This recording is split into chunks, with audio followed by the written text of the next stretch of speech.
हर इंसान चाहता है कि उसके पास में खुद की कार हो।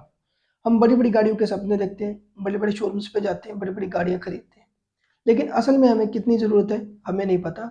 हमारे शौक है कि हमारे पास एक अच्छी गाड़ी हो। और आज मैं इस वीडियो में यही पढ़ाने वाला हूँ दोस्तों कि हमें गाड़ी कौन-सी खरीदनी चाहिए या नहीं खरीदनी चाहिए और उसके लिए क्या करना चाहिए।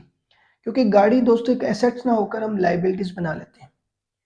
वो एक बार तो पैसा हम देते ही हैं, हम उस पे हर बार, हर मंथ पैसा लगाते हैं। अगर हम इस जगह गाड़ी ना लेकर अगर हम कहीं इन्वेस्टमेंट करते हैं तो हमारा पैसा हमें काफ़ी अच्छे रिटर्न्स मिलते हैं, लेकिन हम गाड़ी को प्रेफ़र करते हैं। तो आज हम यही पढ़ने वाले हैं कि गाड़ी नई लें, पुरानी लें और या उस पैसे का क्या करें। तो सबसे पहले हम न्यू कार पे आ जाते हैं दोस्तों। अगर हम कोई इंसान जो गवर्नमेंट जॉब कर रहा है या सरकारी जॉब कर रहा है या वो इंसान कोई अपनी दुकान चलाता है, कोई भी बिज़नेस करता है, अगर वो न्यू कार लेता है, अगर वो 7 लाख की गाड़ी लेता है, 7 लाख की गाड़ी पे वो 2 लाख की डाउन पेमेंट देता है दोस्तों और 5 लाख का वो लोन करवाता है। अगर वो 5 लाख का लोन करवाता है उसको 7.9% ये ब्याज दर हर इंसान के लिए अलग-अलग है। किसी के पर्सपेक्टिव से अलग है, किसी के पर्सपेक्टिव से अलग है। तो ये मैंने 7.9% लिया क्योंकि लमसम 7 से 8% तक का इंटरेस्ट होता है कार के अंदर, न्यू कार के अंदर। तो हम ये ले रहे हैं कि उसकी ईएमआई बन रही है 10,114 रुपए पर मंथ और वो 5 साल तक वो ईएमआई देने वाला है और उसने नई गाड़ी ली है 7 लाख की। और उसने वो 7 लाख की गाड़ी में 2 लाख का उसने डाउन पेमेंट दे दिया, 5 लाख की उसने लो ईएमआई करवाई है जिसमें उसको 5 साल के बाद 6,06,857 रुपए पे करने पड़ेंगे। और उसके बाद में यहीं तक नहीं रुके दोस्तों, देखो गाड़ी क्या है, गाड़ी उसको चलाना भी है, गाड़ी ले ली उसके अंदर फ्यूल भी डलता है, उसकी मेंटेनेंस भी होती है, तो वो चीज़ें भी हमें देखनी होती हैं। अगर हम उसकी सर्विसेज के बारे में जान लेते हैं कि हम सिर्फ उसकी ऑयल सर्विसेज करवाते हैं या कोई कंपनी के अंदर जाके थोड़ा बहुत उसका काम करवा लेते हैं, नई गाड़ी का जी ये होता है वो होता है, तो उसके लिए क्या होता है, सिर्फ हमें 5 साल में 30,000 रुपये देने होते हैं। किसी साल वो 10,000 किलोमीटर चलती है, उसकी 5,000 की सर्विस हो जाती है, तो किसी महीने वो 20,000 चलती है, किसी साल तो उसकी 10,000 की सर्विस हो जाती है। कोई मेजर सर्विस होती है, कोई नॉर्मल चेकअप वाली सर्विस होती है।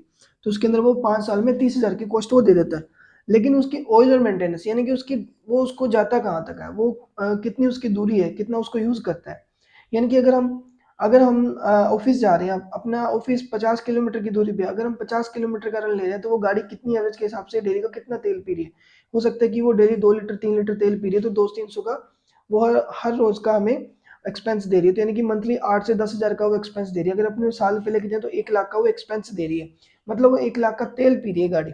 हाँ, हम उस गाड़ी को लेके जा रहे हैं, वो हमारे लिए कितनी ज़रूरी है कि हम बाइक पे भी जा सकते हैं, लेकिन हम अपने स्टेटस के लिए उस गाड़ी को लेके यूज़ करते हैं, ताकि हम उस खर्चे को ना देखकर और गाड़ी लेके जाते हैं। अगर वो 5 साल के अंदर 2.5 लाख रुपए तक का मेंटेनेंस ऑयल और मेंटेनेंस ले जाती है। हम उसमें शौक से भी काफ़ी करवाते हैं। हमें ये वाले स्पीकर लगवा लिए, वूफर लगवा लिए, रेन वाइज़र लगवा लिए, हैंडल्स पे कवर लगवा लिए, कहीं लाइटिंग का कुछ करवा लिया, कहीं कोई साइड के अंदर पीछे रिफ्लेक्टर लगवा लिए। कुछ भी अगर हम अपना मॉडिफ़िकेशन करवाते हैं तो उसके एक्स्ट्रा पैसे लगते हैं दोस्तों। तो उसके अंदर ओल्ड मेंटेनेंस के अंदर वो बंदा 5 साल में 2.5 लाख रुपए खर्च कर देता है। और उसके बाद में दोस्तों यहाँ तक नहीं रुकते। अब वो जो चीज़ नहीं ली है हमने, जो नई 7 लाख की ली है, वो 5 साल के बाद में 7 लाख की तो रहेगी नहीं। उसका रेट भी टूटेगा मार्केट के हिसाब से, वो पुरानी हो चुकी है। तो एक्चुअली क्या है कि उसका डेप्रिसिएशन लग जाता है। अभी वो 3 लाख रुपए उसका रेट टूट गया। यानी कि वो 7 लाख की गाड़ी है, 5 साल के बाद में 5 लाख की बिकेगी। और आफ्टर जब वो 5 साल के बाद में वो गाड़ी 4 लाख की ही बिकेगी, तो हमारे 3 लाख रुपए वो भी हमें नुकसान हो गया, वो भी हमारे टूटे। और डाउन पेमेंट उसने 2 लाख रुपए दे दी थी। तो दोस्तों ऑल ओवर अगर हम न्यू गाड़ी लेते हैं तो क्या होता है कि वो 13,86,857 रुपए 5 साल के अंदर पैसा लगा देता है, इतना पैसा। अब उसके पास इतना पैसा उसने ईएमआईज़ में दे दिया, उसने ऑयल डलवा लिया, उसने मेंटेनेंस करवा ली गाड़ी की या उसने गाड़ी का डेप्रिसिएशन दे दिया। और अब हम बात करते हैं कि अगर वो ओल्ड कार परचेज़ करता तो क्या होता? अगर ओल्ड कार लेता तो वो अपने स्टेटस के हिसाब से किसी भी हिसाब से वो 4.5 लाख की गाड़ी ढूँढता भी अच्छे मॉडल की मिल जाए, ऊँचे मॉडल की मिल जाए, खर्चा कम लगाना पड़े, मेंटेनेंस कम आए। तो वो 4.5 लाख की गाड़ी लेता और 1.5 लाख का वो डाउन पेमेंट करवाता और 3 लाख का वो लोन करवा लेता। 3 लाख का लोन करवाता दोस्तों, 3 लाख के लोन के अंदर क्योंकि क्या है कि दोस्तों अगर हम व्हीकल कोई लेते हैं और पुरानी गाड़ी पे लोन करवाते हैं, तो उसपे रेट ऑफ इंटरेस्ट ज़्यादा होता है। ये 10% से लेके 12.5% 13% तक होता है, तो मैंने 11% लिया। और लेकिन इसके अंदर होता है क्या दोस्तों, वो 3 लाख का जब गाड़ी लेता है तो 11% की इंटरेस्ट रेट से 5 साल का ईएमआई करवाता है। 5 साल की ईएमआई वो बनता है 6523 रुपए। उसको 3,91,364 रुपए 5 साल बाद में उस गाड़ी के पे करने हैं।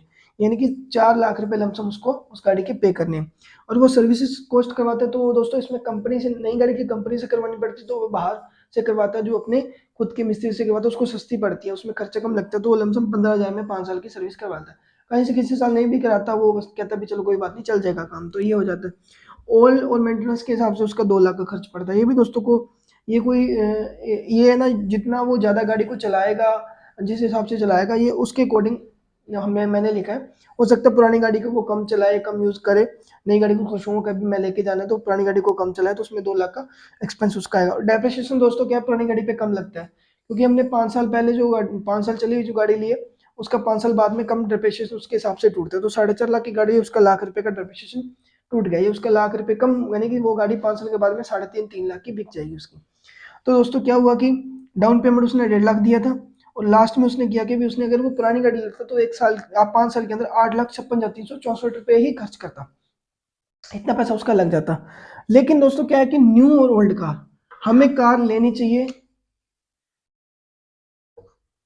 या नहीं लेनी चाहिए।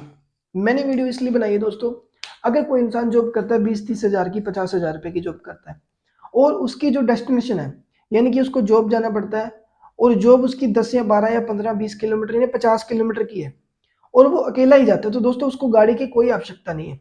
अगर वो गाड़ी लेता है तो उसका ये खर्चा है दोस्तों, क्योंकि गाड़ी पे डेप्रिसिएशन भी लग रहा है, उसको ईएमआई भी पे करनी होगी, सब कुछ बना, तो वो चीज़ वो बाइक से जा सकता है, बस पे जा सकता है, तो उससे क्या है, उसका सारा खर्चा वो बच जाता है, उसको डेप्रिसिएशन भी नहीं लगता, उसको ईएमआईज़ भी नहीं पे करनी पड़ती, उसको ऑयल एंड फ्यूल का भी खर्च नहीं पड़ता, तो उसको सर्विसेज भी नहीं करवानी पड़ती, उसको समाज में ये नहीं दिखाना पड़ता कि मेरे पास में गाड़ी है। अगर वो समाज में दिखाना चाहता है कि गाड़ी है, तो उसको ये सारे खर्चे झेलने पड़ेंगे।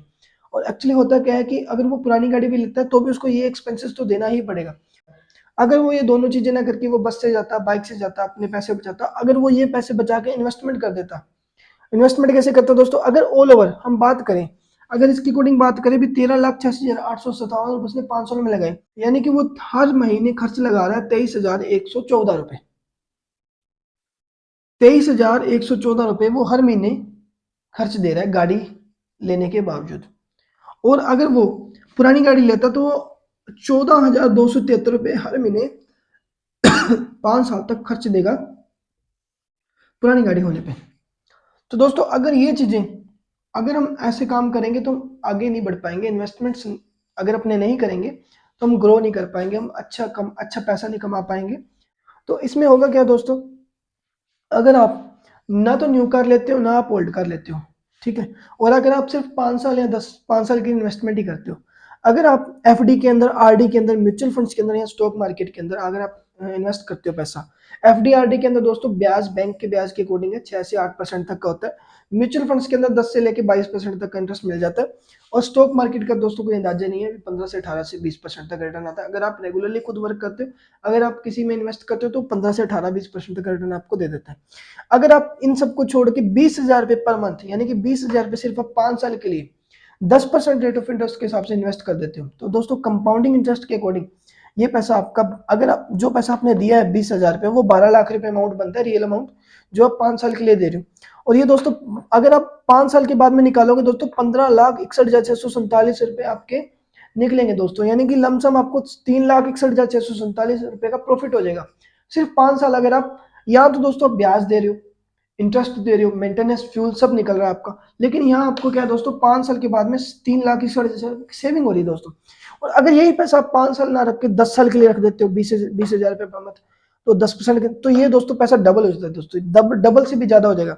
ये पैसा सिर्फ आप देते वही हो 12 लाख रुपए, लेकिन आपको मिलेगा 41,31,040 रुपए, यानी कि ये पैसा आपका डबल से भी डबल हो चुका है दोस्तों। यहाँ आपको 15 लाख मिल रहे थे, यहाँ आपको 41 लाख मिल रहे हैं दोस्तों। अगर आप ये इन्वेस्टमेंट को लॉन्ग टर्म तक लेके चले जाते हो, यानी कि आप 20,000 अमाउंट ना देके सिर्फ 10,000 अमाउंट सिर्फ 20 साल के लिए देते हो, और अगर आप 20 साल के लिए 10,000 की अमाउंट दे रहे हो हर मंथ, तो आपका दोस्तों 10% के हिसाब से 20 साल के बाद में आपको लमसम 76,56,969 रुपए का अमाउंट मिलेगा दोस्तों।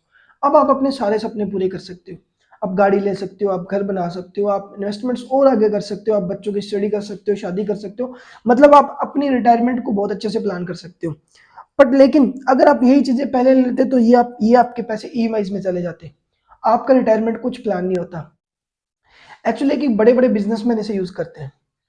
अगर आप नई गाड़ी लेना चाहते हो या अगर आप पुरानी गाड़ी लेना चाहते हो या आप इन्वेस्टमेंट्स करना चाहते हो, तो आप अपनी सैलरी के अकॉर्डिंग, आपकी इनकम के अकॉर्डिंग कर सकते हो। अगर आप नई गाड़ी ले रहे हो, अगर आपकी सैलरी ₹1,00,000 तो आप 10 से 15,000 की ईएमआई दे पाओगे, 20,000 की ईएमआई दे पाओगे। लेकिन गाड़ी भी हमारी ज़रूरत है, गाड़ी लेना भी हमारी ज़रूरत है, क्योंकि फैमिलीज़ के लिए गाड़ी चाहिए होती है, हमें फैमिलीज़ को कहीं जाना होता है, घर में गाड़ी होनी चाहिए।